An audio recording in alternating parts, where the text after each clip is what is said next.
Les chiffres, on leur fait dire ce qu'on veut. Et c'est en étudiant les statistiques sur la délinquance que j'ai enfin compris la pertinence de cette expression.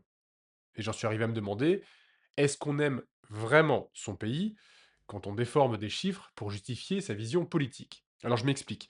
Si en tant que responsable politique, tu milites pour plus de sécurité parce qu'il y a proportionnellement plus d'immigrés en prison, c'est que tu te passes des conclusions des spécialistes du sujet.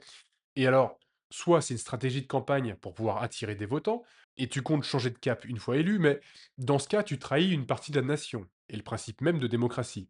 Soit tu comptes vraiment appliquer cette politique sécuritaire, et là, bah, tu peux pas dire que tu souhaites rendre ton pays meilleur. Sinon, tu te laisserais guider par les experts du sujet. Tu ne dirigerais pas ton pays au doigt mouillé. Ta politique va peser sur des milliers, voire des millions de personnes. Des gens vont potentiellement mourir dans des guerres sur tes décisions. À un certain niveau de pouvoir, et donc de responsabilité, il me semble qu'on ne peut pas ignorer ses biais cognitifs et se contenter de ses convictions. Ah, et un expert, c'est pas un intellectuel qui corrobore tes croyances, et c'est pas à toi non plus de dire qui est légitime et qui ne l'est pas. Il y a des méthodes pour ça, et on y reviendra quand on parlera d'épistémologie. Alors, j'ai pris cet exemple parce que l'épisode qui sort vendredi porte sur l'égalité des délinquants devant la justice. Mais des politiques qui raisonnent sur des croyances erronées, il y en a de tous bords, et on en reparlera. Moi, c'est Basile, je décortique les croyances communes avec des sources fiables. Le bisou.